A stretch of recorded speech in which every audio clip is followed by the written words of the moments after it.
안녕하세요. 여러분은 혹시 내가 좋은 사람이 되면 좋은 사람이 온다 라는 말을 들어보신 적이 있으신가요? 저는 오래전부터 그런 말을 들었고 또 믿고 있던 사람이었습니다. 그러나 좋은 사람이 된다는 것은 생각보다 더 어렵고 쉽지 않은 일이더라고요.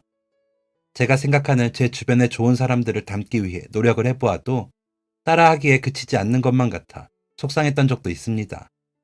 하지만 오늘 제가 먼저 제가 생각했었던 그 좋은 사람이 되지 못했는데도 불구하고 제 곁에 찾아와 주었던 좋은 사람들에 대한 이야기를 해보려 합니다. 돈 앞에서는 모두가 매정하고 차가울 것만 같던 현실 세계 속에서 제가 직접 겪고 마주했던 아름다운 이야기들을요. 가장 먼저 제 곁에 나타나 주었던 좋은 사람은 바로 현재 저와 함께 가정을 꾸리고 살아가고 있는 저의 아내입니다. 아내와 저는 제가 사업가로 제법 잘 나가던 시절 친구들과 놀러 갔던 어느 바닷가에서 만났어요.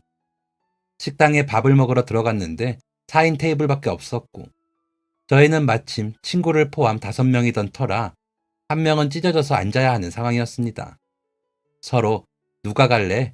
네가 가라 하며 아웅다웅 하고 있는데 그때 제 눈에 한 여자가 들어왔습니다. 구석자리에 혼자 앉아 조용히 물회를 먹고 있던 하얀 여자. 파도가 하얗게 부서지는 그 눈부신 순간을 닮아 있던 여자였어요. 그 여자를 보는 순간 그 식당에 저와 그 여자 단 둘만 남겨진 것 같은 기분이 들었습니다. 첫눈에 반한 것이죠. 그런 일이 제게도 일어날 줄은 꿈에도 몰랐답니다. 저는 홀린 듯이 그 여자 옆에 앉았고 친구들이 오 하고 환호하는 소리에 그 여자의 미간이 찌푸려지는 것도 모르고 저는 눈치 없이 물었었습니다. 저 여기서 같이 먹어도 될까요? 저기 자리가 모자라서 하고요. 밥을 먹는 내내 그 여자와 저 사이에는 단 한마디도 오고 가지 않았습니다. 궁금한 것도 많고 물어보고 싶은 것도 많았지만 뭐부터 시작해야 신뢰가 되지 않는 건지 알 방법이 없었어요. 완전 쑥맥이었거든요. 그래서 내내 말없이 물에만 퍼먹다 시간을 날려버렸답니다. 잔뜩 기대했다가 별것없는 저의 이야기를 듣고 저를 한심해하는 친구들에게 기가 눌려 그렇게 끝난 인연인 줄로만 알았는데 다시 돌아간 일상 속에서 그 여자를 만나게 됐습니다. 순간 제가 드라마 속 주인공이 된 것 같은 기분이 들었어요. 그녀는 거래처 회의차 방문했던 어느 레스토랑에서 일을 하고 있었습니다. 그 여자를 다시 만나게 된 이후부터는 눈물 나는 구애를 시작했어요. 온갖 친구들과 직원들의 조언까지 받아가며 성심성의껏 들이댔습니다. 그때 바닷가에서 그냥 끝이었다면 그렇게까지 애달프진 않았을 텐데 다시 만나게 됐으니 그보다 더한 운명은 제게는 없다 생각했어요. 그리고 그 마음이 통했는지 마침내 저희는 연인이 되었답니다. 그녀와 저는 동갑이었고 웃을 때 눈밑으로 하얗게 번지는 보조개가 참 예뻤으며 그녀의 이름조차도 아름다운 지영이었습니다. 저희는 예쁘게 연애했어요. 웃는 얼굴만큼이나 다정한 성격이었던 그녀에게 사랑하고 사랑받는 법을 참 많이 배웠습니다. 부모님 두 분 다 돌아가시고 혼자 살던 저에게 지영이는 이미 가족 같은 존재였습니다. 그렇게 저희는 자연스레 결혼을 약속하기도 했어요. 제가 하고 있던 사업이 하나가 잘못되면서 점점 휘청거리기 시작했을 때에도 지영이는 제게 가장 큰 위로였습니다. 아무리 힘든 일이 닥쳐도 지영이가 있으면 웃을 수 있었고 남자친구의 사업이 망할지도 모른다는 불안한 현실 속에서도 지영이는 제게 변함없는 사랑을 주었어요. 힘들었지만 점점 감당할 수 없는 일들이 커져갔지만 지영이를 놓치고 싶지 않았습니다. 속으론 결국엔 망하지 않고 다시 일어설 수 있다는 희망이 있었기도 했어요. 그래서 지영이와의 결혼을 계획하고 한 단계 한 단계씩 할 수 있는 것들을 실천해 나갔습니다. 희망이 있었으니까요. 그렇게 진짜 결혼을 앞두고 저희는 마침내 결혼 사진을 찍게 되었습니다. 어디서 찍을지 지영이와 함께 머리를 맞대고 고민을 하던 중 호화롭고 화려한 잘한다고 소문난 여러 사진관들을 제쳐두고 지영이가 봉투 하나를 꺼냈습니다. 저희 첫 데이트 때 갔던 지역 축제에서 찍은 사진이 담겨있던 봉투였습니다. 여기 어때?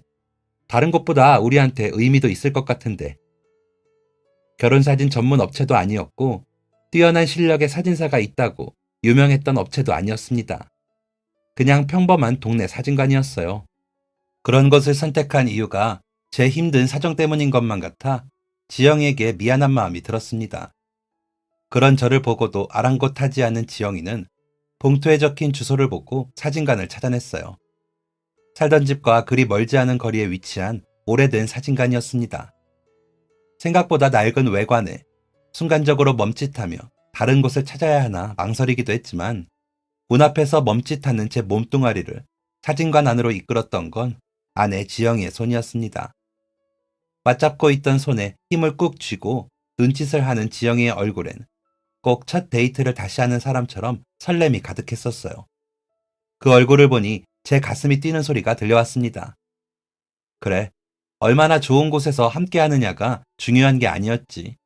함께할 수 있기에 우리에겐 어디든 좋은 곳이 되는 것이었지.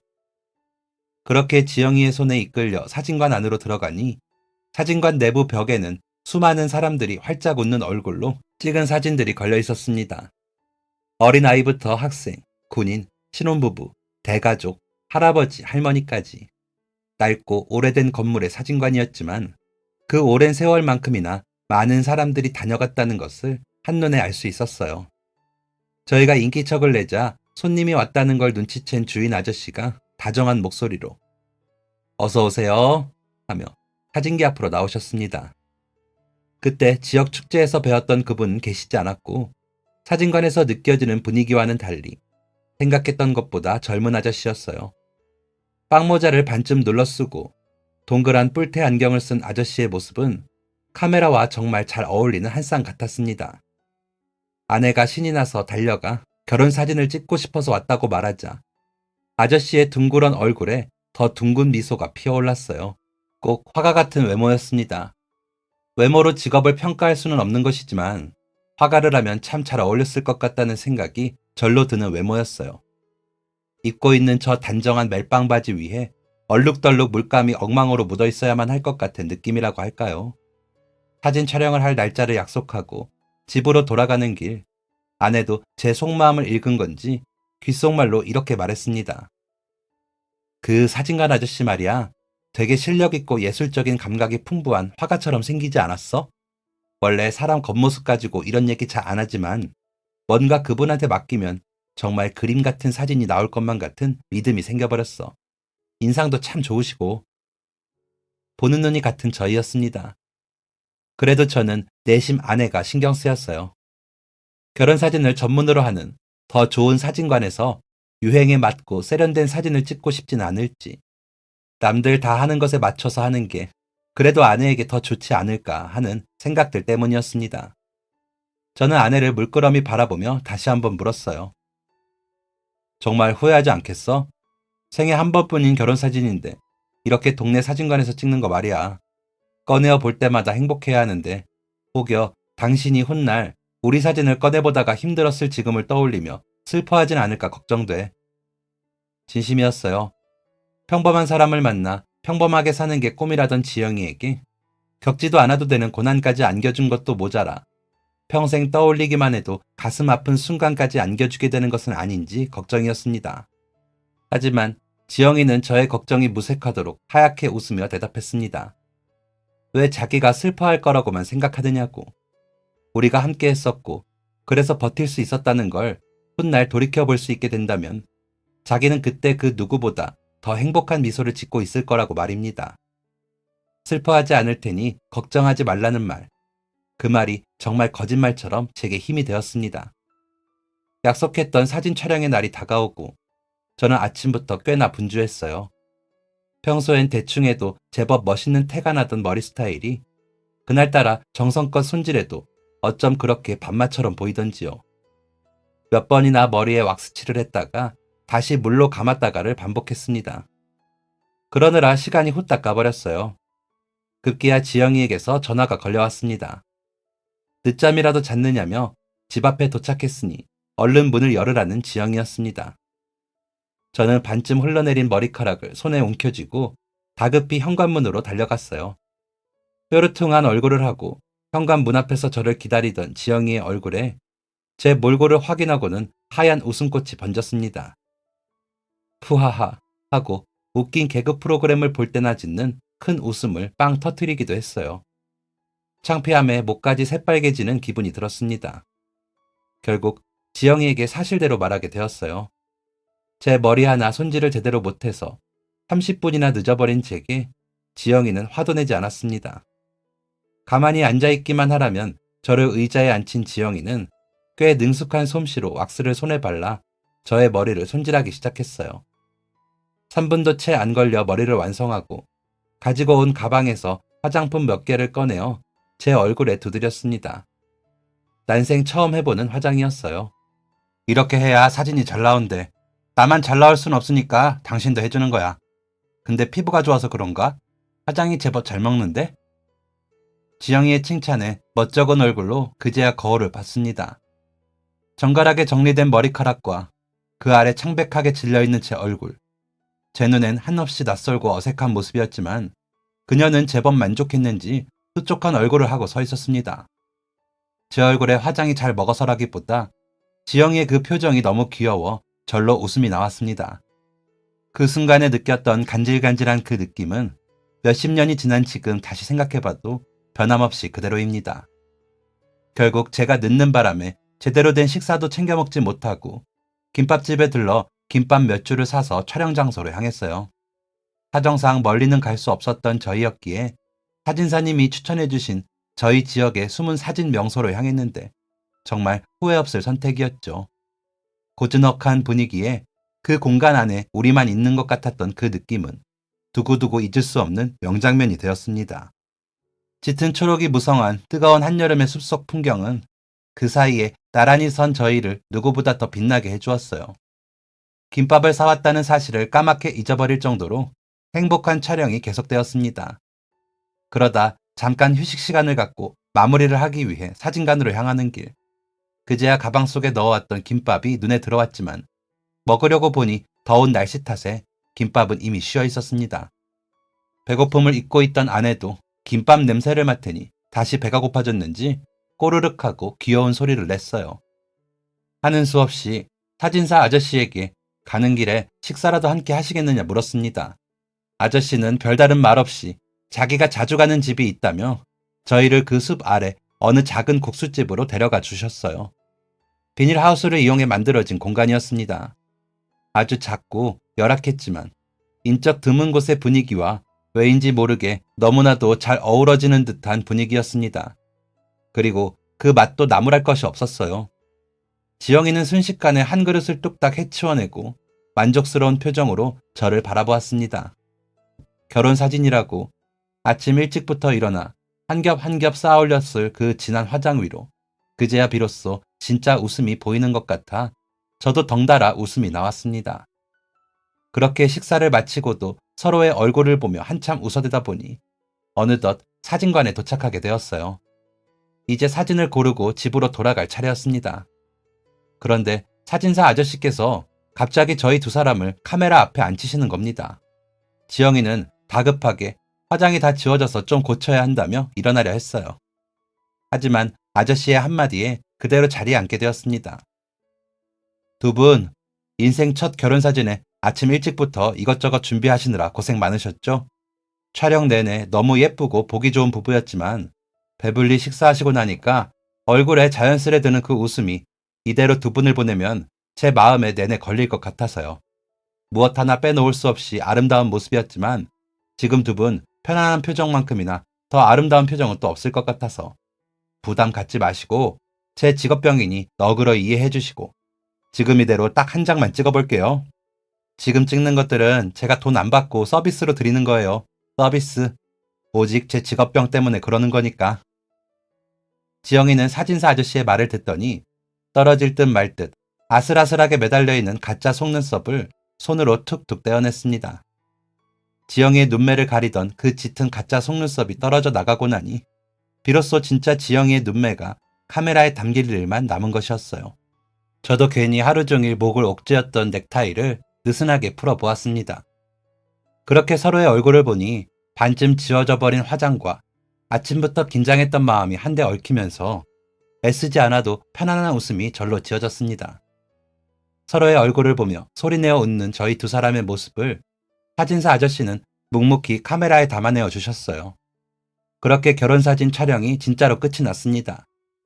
계약금을 걸어두고 나머지 돈은 사진을 찾으러 오는 날 드리기로 하고 그렇게 사진관을 나섰어요. 지독하게 더운 여름 날씨였지만 쨍하고 맑게 뜬 햇님이 꼭 먼 훗날 우리의 앞날에도 밝은 일만 있을 것이라고 예언하는 것 같아 기분이 좋았습니다. 그래요. 힘든 상황이었지만 함께 있으면 모든 힘듦을 잊어버릴 수 있을 정도로 지영이는 제게 전부인 존재였답니다. 그런데 저희의 그런 마음에도 불구하고 세상은 저희의 뜻대로만 되어주지는 않았습니다. 저희가 행복한 것을 그대로 지켜보기만 할 수는 없다는 듯이 저희의 그 행복을 망가뜨려야만 된다는 듯이 불행은 그렇게 찾아왔어요. 아니, 어쩌면 이미 예견되어 있던 불행을 애써 모른 척하며 살아왔던 건지도 모르겠습니다. 지영이와 결혼 약속을 하기 전부터 조금씩 기울고 있던 저의 사업이 한 업체와의 거래 불발로 인해 완전히 내려앉게 되고 말았고 계속 서류를 들여다보고 전화기를 붙들고 있어봤자 달라지는 것이 없다는 것은 그리 오래가지 않아 깨달을 수 있었습니다. 내가 망했구나 하는 결론이 들었을 때 가장 먼저 들었던 생각은 지영이를 놓아주자 였습니다. 아무것도 없이 빈털터리가 되어버린 제 곁에 꽃 같은 지영이를 묶어두고 싶지 않아서였습니다. 행복한 미래를 상상하는 것도 그 미래에 대해 이야기를 나누며 웃음 짓는 것도 다 미래가 눈에 보일 때나 가능한 일이었어요. 저는 더 이상 지영이에게 저희의 미래를 약속할 수 없는 볼품없는 사내가 되어 있었고 그런 제 곁에서 동정과 연민이라는 감정으로 남아있을 지영이를 생각하면 가슴이 찢어질 듯 아팠습니다. 그렇게 저는 이별을 결심했어요. 헤어지자는 말을 하기 위해 지영이를 만나러 가는 길은 그녀에게 처음 고백을 하러 가던 길보다 더 떨리고 긴장됐습니다. 어떤 이유에서건 좋은 이별, 행복한 이별은 있을 수 없다고 늘 단정지어 말하던 지영이었어요. 절대 우리는 헤어지지 말자고 늘 습관처럼 약속했던 저희였는데 못난 저는 그 약속마저 지킬 수 없게 된 것입니다. 우리 그만 만나자, 지영아. 미안해. 그리고 마침내 그 말을 지영이에게 뱉었을 때 저는 엄청나게 빠른 속도로 후회했습니다. 화를 낼 줄 알았던 지영이가 화를 내지 않았기 때문입니다. 마치 처음부터 제가 헤어지자고 말할 것이라는 걸 알고 있었던 사람처럼 말이에요. 덤덤히 헤어지자고 말하고 돌아서려던 저의 계획은 물거품이 되었습니다. 지영이의 한마디에 제가 완전히 와르르 무너져 내렸기 때문입니다. 넌 힘들 때 제일 먼저 버리는 게 나야? 버린다니. 그래요, 맞는 말이었습니다. 저는 지영이를 버리려고 하고 있었습니다. 평소처럼 같이 밥을 먹고 차를 마시는 내내 저는 속으로 언제 어떻게 지영이를 버릴지에 대해 생각하고 또 생각하고 있었던 것입니다. 다소 직설적인 그 표현에 정신이 번쩍 들었어요. 저는 지영이를 버리고 싶지 않았어요. 정말이었습니다. 하지만 헤어짐이 아니면 지영이는 평생 제 곁에서 이 모든 불행을 함께 겪어야만 했습니다. 그건 용납이 되지 않았어요. 그래서 눈 딱 감고 지영이를 버리는 나쁜 인간이 되기로 결심했습니다. 저는 더 길게 말하지도 못하고 그래 하는 짧은 대답으로 지영이에게 다시 한번 이별을 고했습니다. 그 말에 잠깐 동안 말이 없던 지영이가 제 손을 붙들고 말했어요. 거짓말.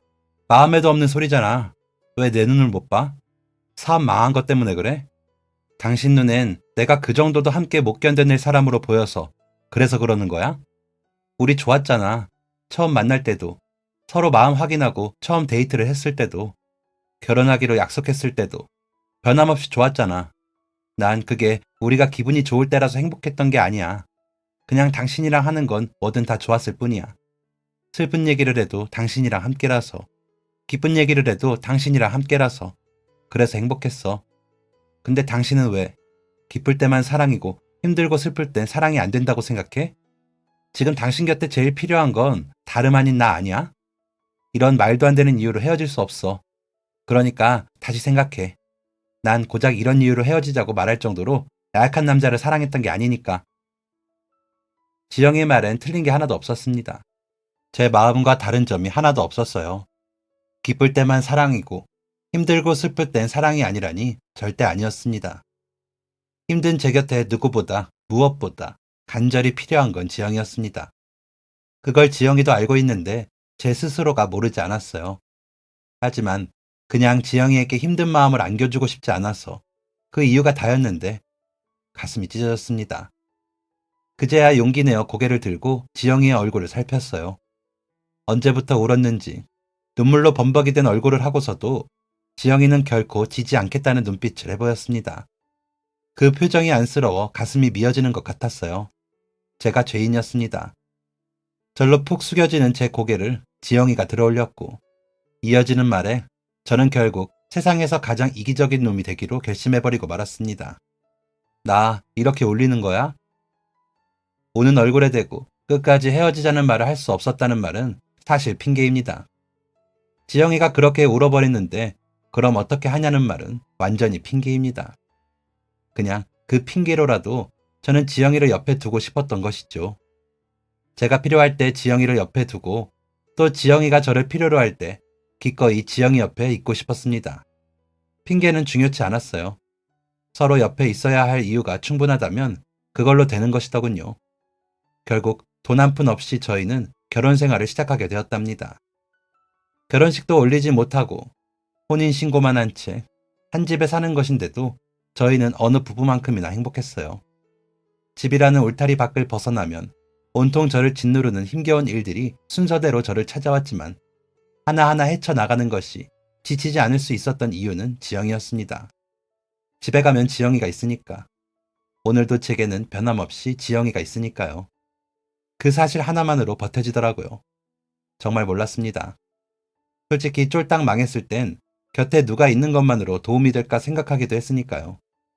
저라는 존재가 그 사람에게 민폐가 될 거라고, 그러다 보면 결국엔 저를 떠나게 될 것이라고 그렇게 생각했으니까 말입니다. 하지만 아니었어요. 정말 저는 박지영 그녀 하나로 버텼습니다. 지켜야 할 것이 있는 기분? 오히려 지영이가 제 곁에 없었더라면 저는 잃을 게 없다는 생각에 더 손을 놓게 되었을지 모릅니다.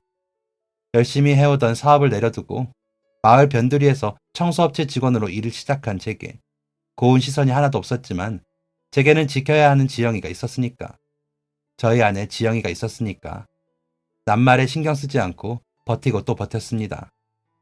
몸으로 하는 일이라 몸만 건강하면 된다는 생각에 무리라는 걸 알면서도 미친 듯이 열심히 했습니다. 젊은 제게 힘센 육체 말고는, 성실함이라는 정신력 말고는 볼 게 더 없었으니까요. 무거운 이삿짐 나르기부터 더럽고 냄새나는 곳 청소까지 어디라도 달려가 힘을 쥐어 짜냈습니다. 설사 그게 제가 왕년에 잘 나갔을 때 거래했던 거래처라서 그곳에서 저를 알아보고 놀라더라도 상관없었습니다. 그 때문이었을까요? 그게 아니면 지영이의 지극했던 내조 덕분이었을까요? 사업하다 망한 놈 들어와서 청소한다던 주변의 안 좋은 시선도 어느 정도 좋은 시선으로 바뀌고, 제게 청소를 맡겼던 곳들에서의 정기 계약이나 추천들로 인해 사장님께도 제법 인정을 받게 되었습니다. 예전에 사업하던 때만큼은 아니었지만 비로소 평범해진 기분이었어요. 그렇게 되기까지 5년이 걸렸던 것 같습니다. 아침 저녁 새벽까지도 곳곳을 돌아다니며 너무 바빴던 탓에 아내에게 소홀한 날이면 아내는 외로이 잠들기도 했지만, 평일에 회사에 나가느라 주말엔 쉴 법도 한데 주말마다 제게 와서 일손을 거들곤 했습니다. 그런 아내가 없었더라면 5년 만에 빚을 갚고 평범한 삶을 되찾는 것은 불가능한 일이었을 것입니다. 5년 내도록 쉬는 날 없이 일을 했지만 모은 돈은 정말 허접했어요. 사업하느라 날린 돈과 빚을 갚아야 했기에 5년 동안은 죽어라 그 돈 갚는 데만 신경을 쓰고 살았으니 말입니다. 그러고 나니 사장님이 날 불러서 이제 그만 나오라고 하셨습니다. 내가 대체 뭘 잘못했나? 놀라서 왜 그러시냐 했더니 이만하면 이제 제 이름 걸고 나가라고 하시는 것입니다. 저는 온몸에 소름이 돋았습니다. 제가 무슨 사업을 또 합니까? 그런 소리 하들 마세요. 사업이라면 치가 떨리는 사람입니다. 저는 그냥 이제 남 밑에서 월급 받으며 일하는 게 제일 좋습니다. 100% 진심은 아니었지만 어느 정도 진심이 담긴 말이었습니다. 사실 일을 하면서 다시 제가 사업을 해본다면 어떨까 하는 생각도 숱하게 많이 했었습니다. 하지만 상상에 그쳤어요. 두 번 다시 이런 일이 반복되게 하고 싶지 않았기 때문이었어요. 그런데 이렇게 다른 사람의 입을 통해 꿈같은 이야기를 들으니 순간적으로 혹할 수밖에요. 하지만 그럴수록 더 강하게 부정해야 했습니다. 그렇지. 한번 망하고 나면 손도 대기 싫은 게 맞지. 그런데 진짜 잘할 것 같아서 그래. 나야 자네 같은 젊은 인재가 계속 붙어서 일해주면 고맙지만 자네 정말 이렇게만 일하기엔 너무 아깝지 않은가? 사장님의 말은 정말 달콤한 유혹이었습니다. 시작하는 자금도 얼마 들지 않는다며 사장님은 희망적인 말을 쏟아내셨거든요. 하지만 흔들림에 고민을 하다가도 집에 돌아가면 저를 보고 하얗게 웃어주는 지영이가 있었기에 마음을 다잡았습니다. 괜한 짓 하지 말자. 평범하게 살면서 지영이한테 갚자. 그래서 결국은 사장님의 말씀을 무시하고 5년을 더 그곳에서 일하게 됐습니다. 청소 일만으로는 부족한 것 같아 시간이 남는 밤에는 대리운전도 했습니다. 그리고 부끄럽지만 그렇게 바쁘게 사는 와중에도 저희에게 축복이 찾아와 주었어요. 아내 지영이를 닮아 예쁜 딸이었습니다. 올망졸망한 눈코입을 보고 있으면 하루의 고단함이 씻겨 나가는 기분이었어요. 더 열심히 해야겠다는 생각, 이제 나는 지켜야 할 사람이 둘이라는 생각. 그런 생각은 제게는 없던 초인적인 힘까지 생겨나게 했었습니다. 아마 모든 세상의 가장들이 그러한 기분으로 하루하루를 버텨내리라 생각했어요. 그 성별이 여자이건 남자이건 말입니다. 어렸을 적 아버지 없이 혼자서 저와 동생을 키우셨던 저희 집의 가장이었던 돌아가신 어머니가 생각났습니다. 다른 어머니들보다 더 큰 덩치에 더 커다란 손가락, 터프하셨던 말투와 걸음걸이. 저는 그런 어머니를 참 존경했었습니다. 일찍 돌아가실 줄은 모르고 매일같이 무뚝뚝하기만 했었지만 가장으로 살아보니 어머니께서 얼마나 위대한 분이셨는지 뼈저리게 느끼게 되었어요. 사업이 망하면서 상황이 힘들어졌을 때 동생에게 손을 벌리지 않았던 것은 돌아가신 어머니에 대한 마지막 예의라고 생각했었습니다. 그만큼 고생만 많이 하시다 돌아가신 어머니께서는 눈을 감는 그 순간마저 제게 그렇게 말씀하셨었습니다. 고생이라고 생각하지 않는다고. 다 너희들 웃는 얼굴이 좋아서 하셨던 거라고 말이에요. 그 말이 무슨 말씀인지, 어떤 의미인지 비로소 저의 아이가 세상에 태어나니 알 것 같았습니다. 먹는 것만 봐도 배가 부르다는 말, 눈에 넣어도 아프지 않다는 말들 중 무엇 하나 과장된 말이 없다는 것을 부모가 된다는 건 그런 것이었습니다. 아이가 태어나고 나니 사장님은 제게 또 한 번 사업 얘기를 꺼내셨습니다. 제가 거절할 것을 알고 더 솔깃한 제안을 가지고 말이에요. 나가서 제 이름으로 하나 하라는 말보다 훨씬 욕심나는 말이었습니다. 정신이 없어서 동네별로 나눠서 할까 하는데 작은 사무실 하나 마련해 줄 테니 자네가 담당해 보면 어떻겠나?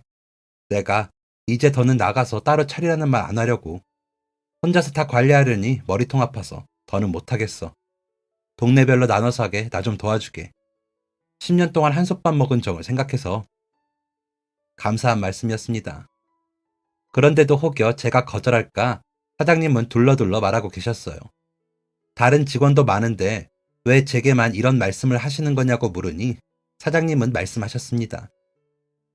처음엔 싹수 노란 놈이 들어와서 시켜만 주면 다 하겠다는 말을 하기에 얼마나 가려나 두고 보자 싶어 받아줬는데 남들 다 안 하려는 돈 안 되는 굳은 일부터 5분 대기조 마냥 언제든지 튀어와서 하나라도 더 하려는 모습이 신기했지.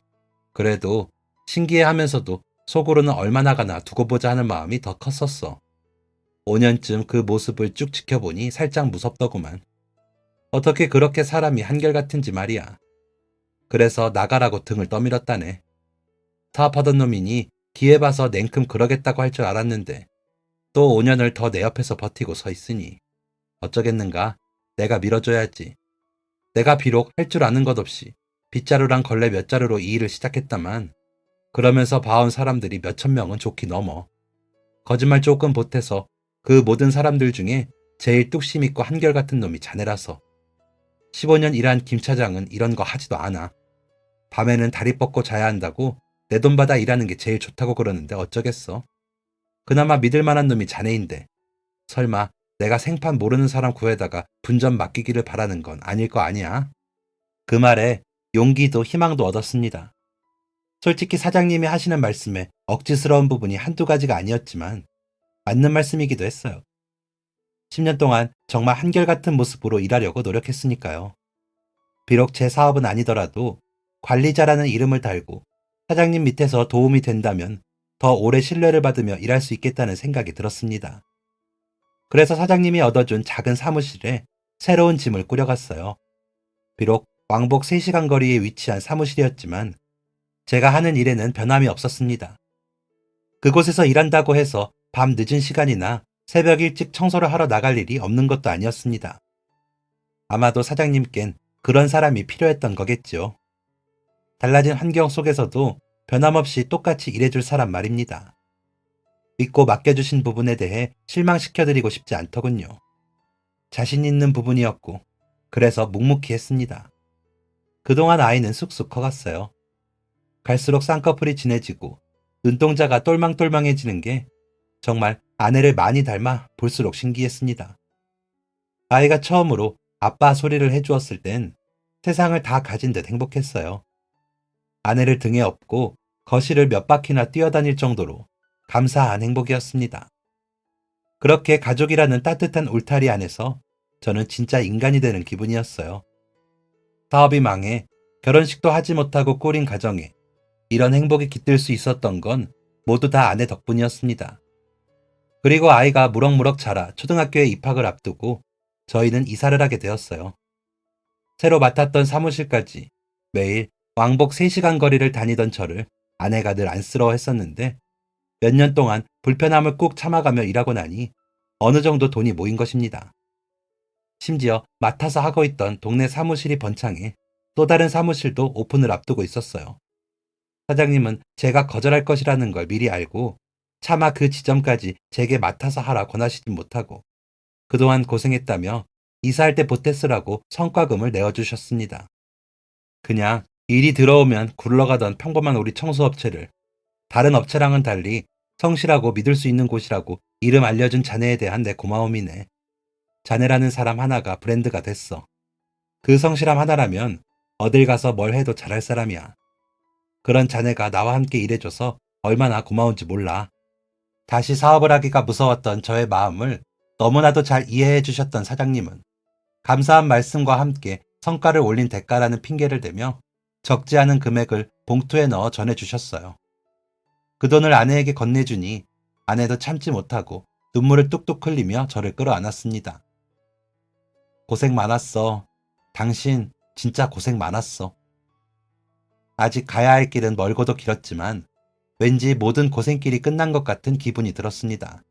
아마 그건 아내도 마찬가지였을 것입니다. 돈을 잘 놔두었다가 제 옷이랑 아이 옷 사고 저금하면 되겠다는 말에 그동안 너무 하고 싶었지만 하지 못했던 말을 꺼냈어요. 우리 바다 갈까? 그렇게 저희는 이삿짐을 다 싸두고 가까운 바닷가로 여행을 떠났습니다. 바다가 있는 곳이라면 어디든 좋아하던 아내였는데 그동안 바쁘게 산다는 이유 하나로 이 흔한 바다 한 번을 데려오지 못했었습니다. 한참 찬 바람을 맞으며 바다 구경을 하고 돌아오니 새로운 저희 집이 저희를 기다리고 있었어요. 아이도 새 집이 마음에 드는지 졸린 눈을 비벼가며 거실을 종종 걸음으로 돌아다녔습니다. 아주 넓고 멋진 집은 아니었지만 살던 집보다 넓고 깨끗한 집에 짐을 풀고 나니 행복의 눈물이 절로 흘러내렸어요. 그렇게 그곳에서의 행복한 생활이 시작되었습니다. 일하는 것도 훨씬 더 차분하고 꼼꼼하게 해낼 수 있게 되었어요. 이제는 제법 살만해졌다는 마음에서 오는 여유 아닌 여유였다고 생각합니다. 그리고 그런 생각을 하다 보니 저희에게 그 흔한 결혼 사진 하나 없다는 것이 마음에 걸리기 시작했습니다. 사실 이사를 오면서 벽에 걸 사진 하나 없는 것이 아내에게 계속 미안했었어요. 그래서 하루는 나를 잡고 아내의 화장대에 쭈그려 앉았습니다. 화장대라고 할 것도 없는 초라한 거울 하나가 달랑 있는 서랍 앞이었지만 아내는 그런 저를 어처구니 없어 하며 웃었어요. 갑자기 뭐 하는 거야? 저는 그런 아내에게 말했습니다. 우리 결혼사진 찍으러 가자. 20년 전 그때처럼 당신이 해준 화장에 머리하고 사진 찍으러 가고 싶어. 결혼식도 제대로 못 올리고 사진 한 장 없는 게 내내 가슴 아팠어. 이제 좀 살만하니 그런 것들이 욕심이 나. 나도 이런데 당신 마음은 어떻겠어. 그러니까 나 그때처럼 잘생기게 머리하고 화장해줘. 아내는 두 눈에 눈물을 그렁그렁 매달고 있으면서도 입이 귀에 걸리려 하는 것을 숨기지 못하고 화장대 서랍을 뒤졌습니다. 화장을 안 하고 산지 너무 오래되어 그때 그 실력이 나올지 모르겠다고 웃는 그 얼굴은 20년 전과 다를 것 없이 여전히 아름다웠습니다. 녹슬어버린 화장 실력이었지만 20년 전과 최대한 비슷하게 했다며 웃어 보이는 아내와 함께 그렇게 아이의 손을 잡고 동네의 사진관으로 향했어요. 멀리서 봐도 깔끔한 모습을 한 외관은 지난날 저희가 함께 찍었던 그 낡은 사진관을 떠올리게 했습니다. 그때 그 사진사 아저씨는 여전하시려나? 우리 사진은 이미 버려졌겠지. 여기는 거기랑 다르게 엄청 현대식이네. 깔끔하고. 그런데 사진관 앞에 다다르자마자 아이가 저희의 손을 놓고 문 앞으로 달려갔습니다. 엄마 아빠다! 하고 손가락으로 가리킨 곳에는 놀랍게도 20년 전 다 낡아 빠진 사진관에서 반쯤 지워진 얼굴을 하고 웃으며 찍었던 그 사진이 걸려 있었습니다. 아내와 저의 시선이 동시에 마주쳤고 그때에 맞춰 먼지 한 톨 없을 것 같은 손잡이가 돌아가더니 사진관 문이 열렸습니다. 설마 하고 잔뜩 긴장했던 마음과는 달리 젊은 커플이 감사 인사를 남기며 문 밖으로 나왔어요. 자동으로 다시 닫혀버린 문. 아내와 저는 침을 꿀꺽 삼켰습니다. 20년 전 찍었던 그 사진이 여기에 걸려있을 이유는 딱 하나밖에 없었기 때문이죠. 어서 오세요. 그리고 그곳엔 저희의 예상대로 조금은 늙어버린 사진사 아저씨께서 20년 전과 변함없는 얼굴을 하고 저희를 반겨주셨습니다. 그림같이 잘 어울리던 빵모자와 둥그런 뿔테 안경은 지나버린 세월이 무색하도록 그대로였어요. 어떤 말을 해야 할지 몰라 아내와 눈만 마주치며 머리를 굴려대고 있는데 아이가 먼저 말했습니다. 할아버지, 우리 엄마 아빠 사진이 왜 저 문에 붙어 있어요? 그랬더니 아저씨의 두 눈이 얼마안가 휘둥그레졌습니다.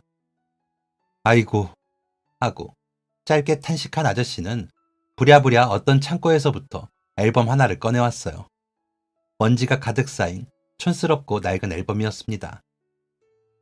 언제 오나 한참을 기다렸네. 드디어 왔구만.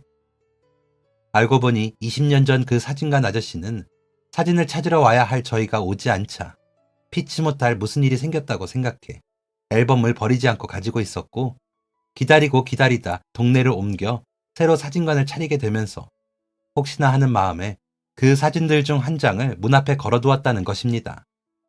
내 기억에 오래 남은 아름다운 부부라서 항상 저 자리에 걸어놨었죠. 그때 그 낡은 사진관은 돌아가신 아버지께서 하시던 사진관이었는데 물려받고 한동안 손님이 없다가 오랜만에 찾아온 손님이 그대들이었어요. 그래서 더 기억에 남고요. 다시 올 줄 알았다고, 아직 잘 살고 있을 줄 알았다고 허허 웃어 보인 아저씨께서는 그 앨범을 아이의 손에 쥐어주셨습니다. 아이는 사진관의 한 구석에 자리를 잡고 앉아 열심히 우리의 사진을 보며 엄마다, 아빠다 하고 반가워하기 바빴어요. 그날 저희 가족은 그곳에서 예쁜 가족 사진을 찍었습니다. 아내는 하얀 드레스를 입고 저와 아들은 턱시도를 차려입고 행복한 표정을 지으며 말이에요. 20년 전 한없이 다정했었던 어느 사진사 아저씨를 우연히 다시 만나 아름다웠던 그때의 추억까지 돌려받았던 그 하루는 저희에게 잊지 못할 선물이 되었습니다. 사진관을 나서며 20년 동안 지불하지 못했던 나머지 돈과 그날의 사진값을 아저씨께 쥐어드리고 연락처를 여쭈었습니다. 충동적인 행동이긴 했지만 후회하지 않습니다. 저희의 아름다운 추억을 그 긴 시간 동안 잘 보관해 주신 그 마음에 너무 감사해서 꼭 보답하고 싶었기 때문이에요. 그 후 저희는 사진관 아저씨와 친한 이웃사촌이 되어 지내게 되었습니다. 딸아이는 자기도 카메라를 잘 찍는 사람이 되는 것이 꿈이라고 말하기도 합니다. 그리고 잠들기 전 매일같이 그때의 앨범을 열어보는 아내에게 더 늦기 전에 프로포즈를 하게 되었습니다. 저희 추억을 아껴주신 그 아저씨의 사진관에서 그날의 분위기를 재현하며 말이에요. 잘할 수 있을지 떨렸지만 그분의 솜씨가 있어 무사히 해낼 수 있었던 것 같습니다. 저희의 모습이 꼭 그림 같다고 칭찬해 주시던 아저씨의 말이 내내 마음에 남았습니다. 저 아저씨의 손에 찍히면 우리 사진도 그림 같을 것 같다는 아내의 말이 생각나고 또 생각났었습니다. 너무 늦어버린 가난했던 부부를 기약 없이 기다려준 아저씨께 정말 감사합니다. 오래오래 좋은 이웃으로 변함없이 다정한 부부로 그렇게 지내고 싶습니다. 다시 찾은 앨범 덕에 저와 아내, 우리 가족이 더 행복해졌으니 말입니다. 아저씨도 저희를 만나서 행복하다고 하십니다. 행복한 순간들을 기록하는 게 좋아 아버지의 낡은 사진관을 물려받기로 결심했다던 사진사 아저씨. 자신의 아버지께서 평생을 사진사로 남겨두었던 많은 이들의 표정을 보며 덩달아 행복했었다는 사진사 아저씨. 그 아저씨께서도 자신의 아버지처럼 오래오래 사람들의 행복한 표정을 담으며 행복할 수 있기를 진심으로 바랍니다. 그리고 한 장의 사진이 주는 기쁨과 즐거움 또한 별것 아닌 것 같아도 일상에 큰 변화를 주는 행복이라는 것을 배웁니다. 모두들 핸드폰 속 카메라는 내려두고 추억의 사진관에서 사진 한 장 찍어보시면 어떠실까요? 핸드폰 액정을 통해 보는 사진도 충분히 예쁘고 아름답지만 인화된 사진 속 선명한 미소를 보는 것 또한 색다른 기쁨을 가져다 줄 거예요. 저는 그 행복을 간직한 채 오늘도 열심히 살아내 보겠습니다. 감사합니다. 지금까지 사연 들어주셔서 감사합니다. 사연이 재밌으셨다면 구독과 좋아요를 눌러주세요. 감사합니다. 안녕히 계세요.